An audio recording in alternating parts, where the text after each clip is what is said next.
In your own words, tell us, give us a brief overview of Church and State, the play. The play is about a Republican senator from North Carolina who is up for re-election. There has been a recent school shooting in his hometown about a week and a half ago, and the morning the play takes place, he was at a funeral. A reporter asks him, did you turn to prayer in your time of need? And for the first time in a long time, he actually answers honestly. That's sort of the leaping off point for the play. And it deals with religion and politics and guns, and yet it's funny.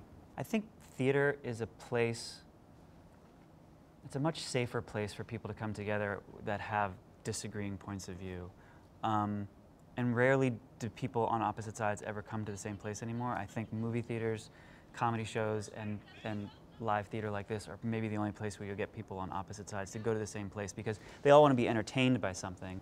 And Charlotte, you're the producer. So Church and State, as you've already mentioned, is a play about religion, guns and politics. It's not your normal trio for getting bums on seats, as I would say. Not really. Actually, originally it was called that. It was called God, Guns and Politics, or some version of that. Yeah. Then I said, well, nobody's going to come to see a show that's called God, Guns, and Politics.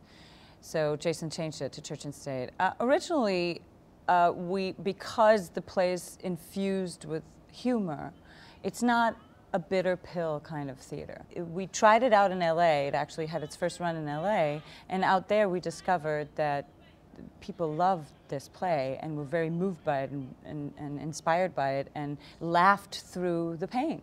And then I thought, okay, we have something. And then the election happened, and we thought again, oh, nobody's going to come. Who wants to see a show about politics now? Right, exactly, right. No one. But we still hope that the comedy will carry us through, and that's what has happened. This play had its first showing, as you said, in LA under President Obama. It's opened in New York under President Trump. How has that impacted the reaction to the play? It's changed. It's changed. The reaction here is not the same as it was in Los Angeles. It was a different time. It was kind of more innocent time, if you can even say that. And as I explained earlier, we were afraid of that. But anything you see these days is through that filter of the new administration that we have. So we see the same moments in front of this different audience now that has a different perception.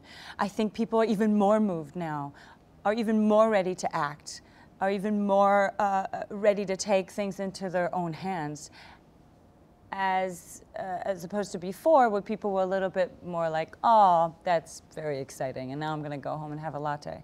It's a different world right now. In LA, people love the play and they like the message, but here, one of the main comments we get is people say, I would vote for you, Rob Nagel. They would vote for that person as a candidate because we are now longing for a moderate Republican or a sort of, anybody who's not a huge extreme. I mean, you've got, Bernie Sanders and Donald Trump, and it's like nothing in the middle. And what do you want people to take away from Church and State after they've come to see it here at the theater?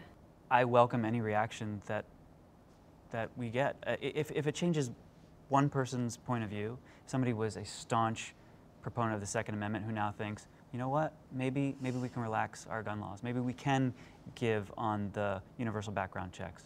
That's a step, and I think you just have to do that a million times with a million people. I also will say this about this play. It's not a radical leftist kind of play. It's actually, I always say this about the play, it kind of brings both sides of the aisle together. It's about starting a conversation between the two sides, which is not happening.